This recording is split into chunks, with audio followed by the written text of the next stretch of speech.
Hi, I recently retired from the U.S. Naval Air Systems Command, known as NAVAIR, after 38 years in the international programs community, with leadership assignments as the Director of International Programs, almost 2 decades as the Director for International Logistics, and was a senior FMS logistician with the F-18 Hornet Program Office. My final assignment at NAVAIR was as the Director for Strategic Plans, providing senior guidance for NAVAIR's Wartime Acquisition Response Plan. Today, I'm privileged to serve as the Vice President of the Foreign Military Sales Department for Andromeda Systems Incorporated. I'm also thrilled to be a guest speaker for today's Global ILS Symposium, where we are celebrating 60 years of integrated logistics support.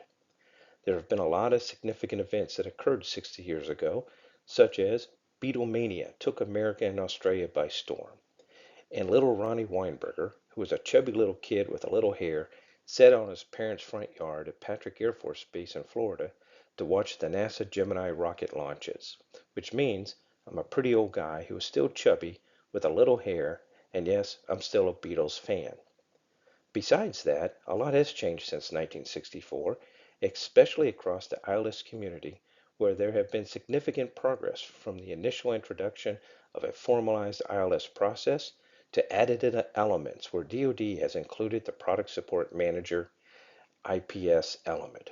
Though there is an increased level of standard logistics training across DoD, each international program provides its own set of criteria and requirements, which increases the challenge of developing a successful ILS strategy.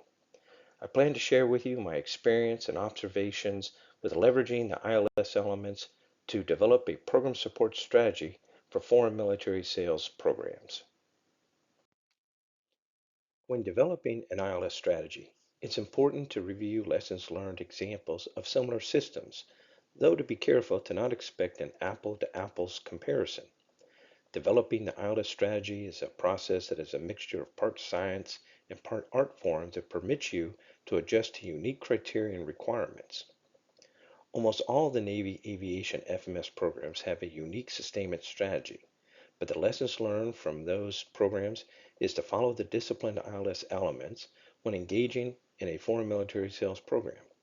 Equally important is to not cut and paste data from other users, but to use relatable data, which provides valuable insights that can be used when considering cultural considerations that impact an ILS support strategy. As an example, even when supporting similar type model and series aircraft, it's not an apple-to-apples comparison with different operations, requirements, with added cultural differences, which is why it's essential to use relatable data. Much like a similar type model car, there are differences in the vehicle's impact with how it operates, from driving in the city to interstate driving. Similar, international users of the F-18 FMS programs have a variety of operational and environmental scenarios, from the sand and heat of the Middle East, the humidity of Asia, and the extreme conditions of Arctic operations. Flying scenarios also range from ample airspace to short, limited airspace, which all impact relatable data that influences the development of an ILS support strategy. In my tenure with the U.S. government, I have observed those programs with a track record of success have stayed focused with the disciplines of the ILS process as a foundation. They've also effectively leveraged good relatable data while integrating international considerations in their ILS strategy. Conversely, programs that have struggled often miss some of the basic disciplines due to a number of reasons, such as a lack of funds or a lack of ILS knowledge as the two most observed reasons, while also failing to leverage relatable data or taking in international considerations with their ILS program development. I will illustrate the impact of following the disciplines of ILS and incorporating international considerations into a support strategy by presenting three examples from past, present, and future scenarios. One of the biggest challenges I faced as a logistician with embracing both the science and art of ILS was in 2007, when then the United States Vice President Dick Cheney contacted the Director of the Defense Security Cooperation Agency, DSCA, to request four AN-32 transport aircraft be procured modified, delivered, and to establish a sustainment program for the Afghan National Army Air Corps. DSCA contacted NAVAIR's Commercial Derivative Aircraft Program Office, PMA 207, with Captain Wally Wallace to manage the procurement. The mission was no small challenge as the Antonov An-32 aircraft were manufactured in Ukraine as part of the Russian portfolio. This made supply and technical support from the original equipment manufacturer difficult. In addition, aircraft logbooks and technical manuals were written in Russian where we had no translators. At the same time, due to over a decade of war, the Afghan National Army Air Corps' sustainment capabilities were almost non-existent. Captain Wallace reached out to me as the Director for International Logistics to handle the execution and sustainment of the program, where I gathered a team of visionary logisticians who covered each of the ILS elements. Though the logistics team consisted of visionaries, we stayed loyal to the discipline of the ILS process. Despite the challenges, our team was able to meet all of the DSCA requirements within budget and ahead of schedule for the 4 AN-32s.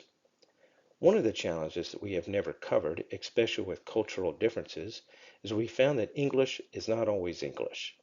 The first aircraft was supposed to be painted navy gray. In former Soviet countries, navy gray is more of a teal color, usually painted on the underbelly of Soviet aircraft to help them blend into the sky colors. The first aircraft was painted the color teal from nose to tail, looking like a Jimmy Buffett touring aircraft. It was repainted to silver. The delivery of the silver Afghan National Army Air Corps AN-32 aircraft flew more than 78 sorties during the first 2 months, directly supporting the Afghan National Army operations. Though it was certainly beneficial to have support from a 3-star admiral from DSCA to help break through the DoD bureaucracy to get the aircraft procured and delivered, it was the discipline of following the ILS process that enabled us to execute a successful sustainment strategy. As a second ILS example, recent supply chain challenges have shown the value of placing additional detail to the package, handling, storage, and transportation element. U.S. military planners conduct tabletop exercises to simulate possible supply disruptions in the Pacific and beyond. The COVID-19 pandemic revealed flaws that expanded the supply chain global crisis, including for DoD and its industry partners. The ILS element of package handling and transportation, PHS&T, saw shortages of port operators, truck drivers, and staging personnel, causing a marked decline in maritime trade. Alongside personnel shortages, challenges arose as countries imposed restrictions on foreign deliveries, further hindering the global supply chain process. Even after the pandemic, supply chain challenges continue due to natural, environmental, and human causes. For example, the Port of Los Angeles, the busiest port in North America, handles 40% of all the nation's freight shipments to and from Asia. In recent years, there have been delays in shipments, as the union has used slow-down tactics to place pressure during contract negotiations. Furthermore, the efficiency of West Coast ports falls significantly below that of other countries, partly because of the union's resistance to automation to avoid job reductions. As the Director of International Logistics, I emphasize that our logisticians were responsible for ensuring material was not stuck on a loading dock, where it made it to the global user on time and within cost. PHS&T is one of the most regulated ILS elements, with over a dozen U.S. agencies overseeing the import-export of material, especially military equipment, which includes added requirements of hazardous and classified equipment. In addition, many of the DoD activities manage their FMS system shipments within a siloed management approach, using its own databases that often do not complement or integrate other U.S. government activities to track material shipments. To avoid seizures or losing track of our FMS equipment, I established a team of specialized FMS transportation analysts to orchestrate the life cycle of transporting material from pre-planning to the actual delivery to its established end destination. The FMS transport team also established working relationships with each of the dozen plus U.S. agencies which impact military shipments with policy changes or the sharing of lessons learned opportunities. During the global supply challenge posed by the COVID-19 pandemic, the NAVAIR FMS programs, equipped with dedicated FMS transportation ILS specialists, successfully navigated the globe, ensuring material reached their ultimate country user on time and within budget. The success of the FMS transportation team was not just a disciplined group who followed multiple U.S. and international processes with their ILS element of PHS&T, but also included the art of building critical relationships which strengthened their network of support activities for their element. These relationships were built through sponsored forums that ASI is in the preliminary stage of coordinating future forums for the international community with more information to follow. I'm optimistic for the future of ILS. Despite barriers, including resistance to change, the logistics sustainment community of professionals has made significant strides. This journey is one to be proud of, and it instills a sense of optimism for the future. The future of ILS shines brightly as our current and next generation of young logisticians are at the forefront of exploring new technologies. These technologies are not just local innovations, but part of a global connection as DoD transitions to more co-development, co-production, co-training, and now even co-sustainment with our allies and international partners. One of the new initiatives by the Office of the Secretary of Defense is the Regional Sustainment Framework, which emphasizing leveraging our international allies and partners' global maintenance, repair, and overhaul capabilities. The expansion of the People's Republic of China with their Belt and Road Initiative has grown to over 140 memorandums of agreement with countries around the globe. These MOUs include seaports with the potential to become choke points within the supply chain for free trade and support for the U.S. Department of Defense, our allies, and our international partners. To counter the growth of the PRC's Belt and Road Initiative, the U.S. Department of State has a connectivity program called the Foreign Military Sales Program.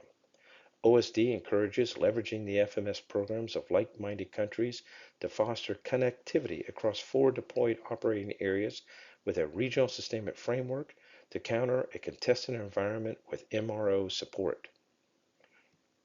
Based on my observations, the 2 most common reasons for an aviation depot to face capacity constraints are a lack of spare parts and down support equipment. To counter global shortages of supply support for repair actions, it is paramount that the depots, DoD supply commands, and Common System Program offices be transparent in their communication network with upcoming contract procurements with the FMS community. Harmonizing annual shared procurements with the FMS community is a financial benefit for all through economy of scale procurements. It also increases industry throughput to better handle surge requirements, while increasing parts availability for pool sharing among the systems community for both U.S. and FMS. In addition, the success of implementing OSD's regional sustainment framework with leveraging international allies and partners' global MRO capabilities will be tied to real-time FMS ROR capabilities through the management of the health and configuration of a country's support equipment. As our support equipment community says, without ground power, there is no air power. Naval aviation mission capabilities are not independent of one another, but are part of a more extensive systems of systems operation through supportive aircraft. Leveraging a country's common support equipment for MRO and flight line operation support can benefit DoD and other supportive allies and international partners while in theater by meeting today's fast-paced environment. With ever-increasing global hotspots, real-time support equipment lifecycle ILS management will be critical supporting the Regional Sustainment Framework Initiative. ASI is currently leveraging new tools to connect the health of the international common support equipment by building upon a standardization of ILS to track required maintenance, software support, as well as technical data, training, and other ILS elements for support equipment that can support multiple FMS type model series aircraft to better support the regional sustainment framework. In summary, to be prepared for the ever-changing global environment requires an understanding of the opportunities for ILS, which will require a new age of logisticians who will use tomorrow's technology to meet the evolving capabilities while still following the discipline of ILS. The relatable data from those new technologies will be part of taking international considerations into account as an art form when developing these new ILS strategies. Regardless of whether you are a seasoned logistician or new to the community, your work is important. I was never in the military. I was, though, a military dependent of a 100% disabled Vietnam vet who never discussed the war. Based on my family's background, I felt I was patriotic and I've always worked hard. But it was the discussion I had with Lieutenant Colonel Stephen Peters while in Afghanistan that influenced my passion about the importance of military logistics, where he shared. Bad things happen that are sometimes out of our control, but when we can have influence. And he went on to say, in peacetime, poorly performing logistics processes drive waste and cost. In wartime, poorly performing logistics processes can cost lives. Neither should be tolerated, but the loss of life stays with you forever. I hope the examples provided were beneficial with showcasing the impact of following the disciplines of ILS while incorporating international considerations into your support strategy. I want to thank you for your time and for the invitation to be part of this special lineup of great logisticians with the online Global ILS Symposium.